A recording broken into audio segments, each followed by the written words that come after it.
excuse my light.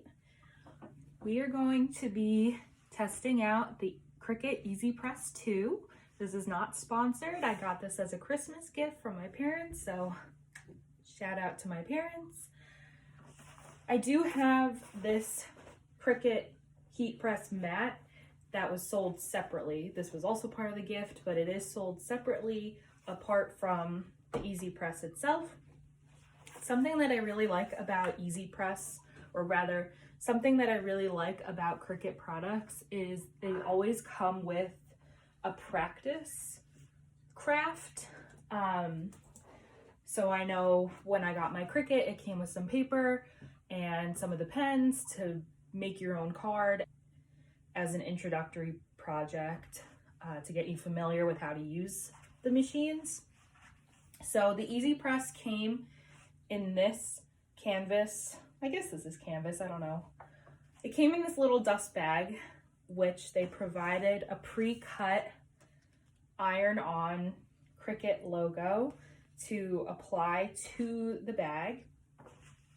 And that is going to be our practice project. So in the box, you do get a quick start guide that just gives you a brief rundown of each step on how to complete the project. And then they also provide a more in-depth manual that gives additional tips on how to make your iron-on last, and additional instructions and diagrams on what each of the buttons on the machine does. So for this specific project, I'm just going to be looking at the quick start guide.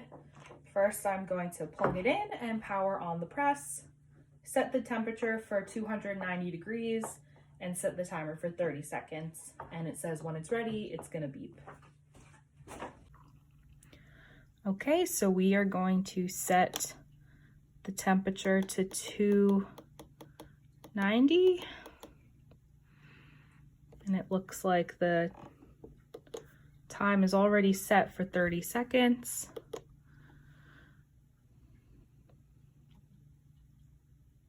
And when it beeps, we'll know it's ready. So while the EasyPress is heating up, I just put this mat on my table in addition to the Cricut mat, just for some extra protection. And we're going to put our baggie flat on the mat. Ooh, it's ready. And I guess it went from red to green, so there's no mistaking it. So we're going to preheat the surface. This is an important step because it just preps your surface for the iron-on that you're about to apply. And they say to just put it down for about 5 seconds to just prime the surface. And they say this is to reduce any wrinkles or moisture. So now you're going to position your cutout however you would like it to go on your project. You want to make sure that the shiny side is on top. This makes it easy because obviously if you put it the other way, the logo would be backwards.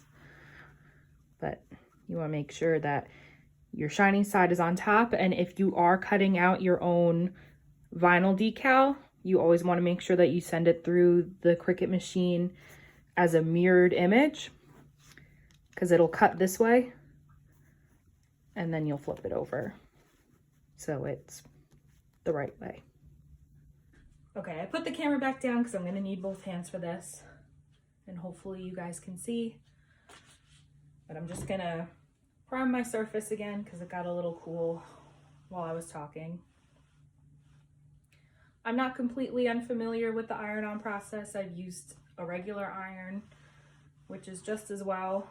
But if you are doing bigger projects, the EasyPress is very handy. And then they also have a mini version, which is good for like smaller projects. So I'm going to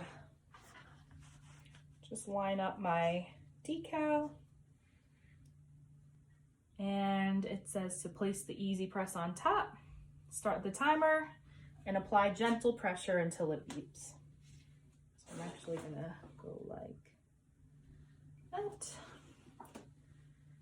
as you start the timer. And I'm just going to apply gentle pressure for 30 seconds until it's done setting. Okay. So as you can see, it's been applied. Now the next step is you want to turn it over,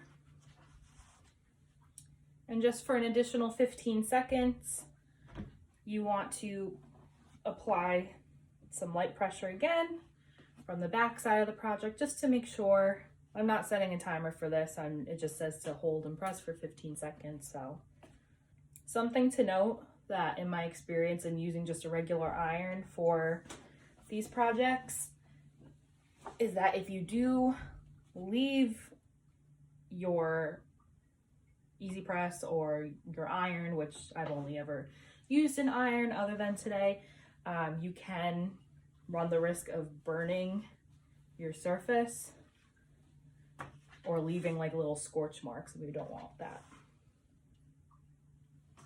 So once it's cool, I'm just gonna give it a wave to help it cool down. But once it's cool, you're going to try to peel up the shiny protective layer.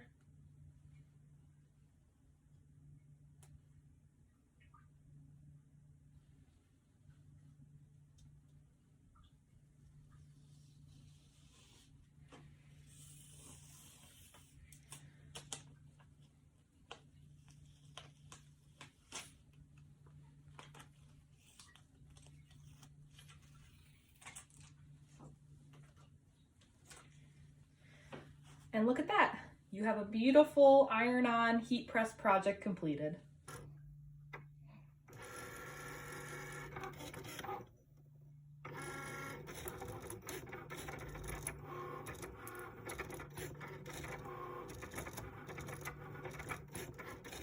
Okay, for a secondary project, I've had this apron that I bought from the Target dollar spot about a year ago.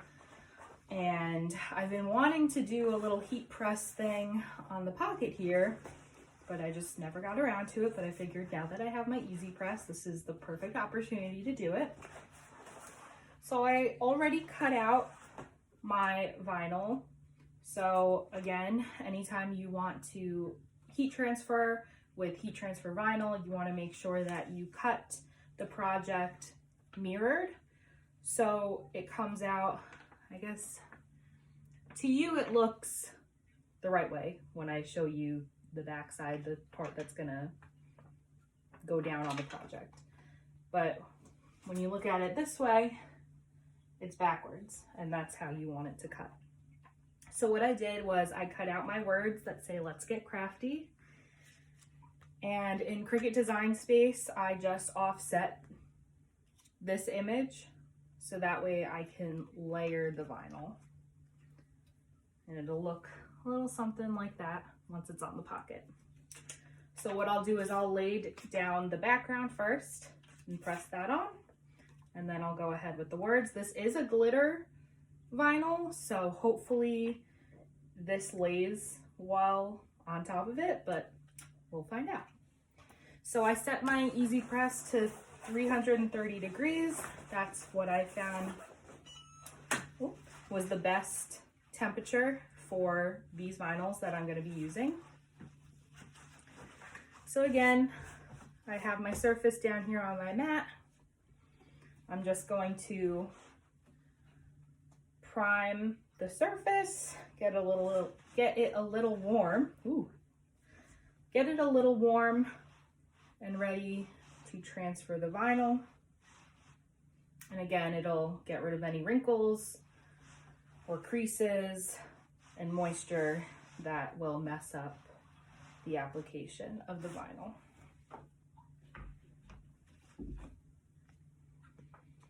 So I'm going to line this up here.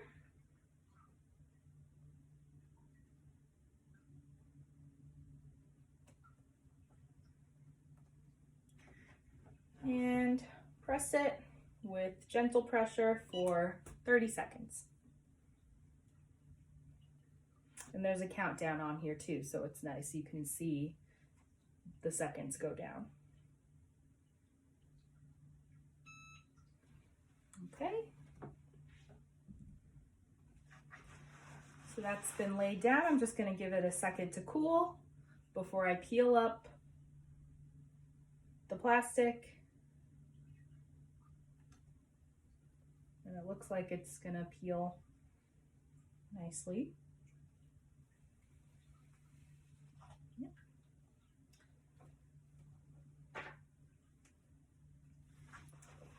I don't know if you can see, but I laid down that first layer here of the vinyl, and now I'm just going to line up the second one, and it's warm still from the press, so should all be good.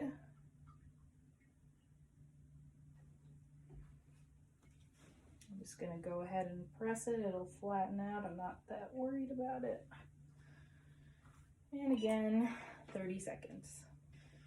The nice thing about this is that you don't have to move it around. It's nice and big.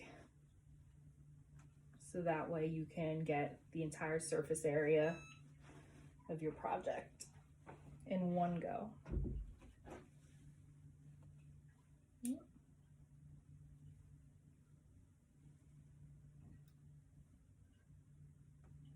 Oh no.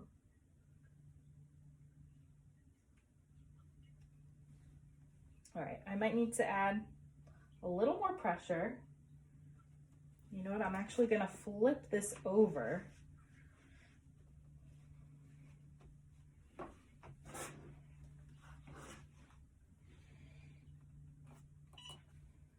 Just to protect the rest of the exposed vinyl. I really hope it sticks. Yeah, I wasn't sure with the glitter vinyl. We'll do our best here. So that was just another 30 seconds, adding a little more pressure.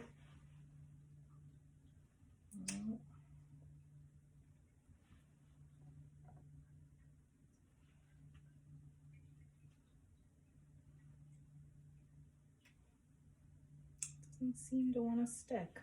Oof, that's hot.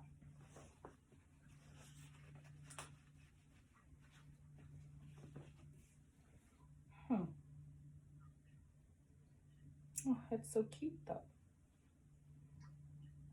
I might just need to let it cool a little more before I try to lift it up. I'm a little impatient.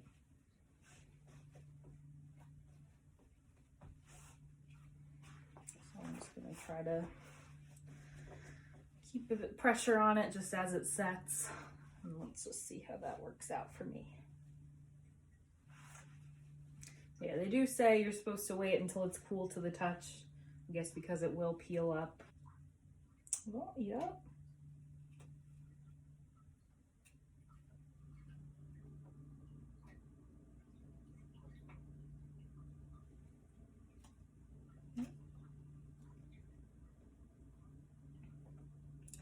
It's starting to adhere.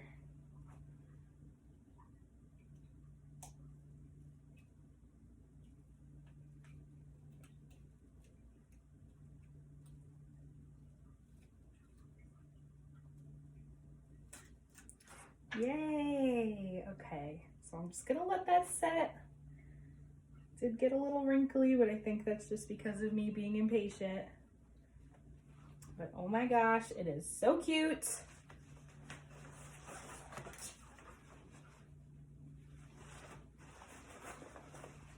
Give you a close up. Look at that glitter. Oh, I love it. So that is my apron. And that is how you use the Cricut EasyPress. If you guys want to see more tutorials, I'd be happy to show you. It is a little difficult for me to do this as a one-woman production just because I wish I could have another arm to hold the camera and I don't have a proper tripod. So hopefully in the future I'll have a better setup, but thank you for watching and I'll see you in the next video.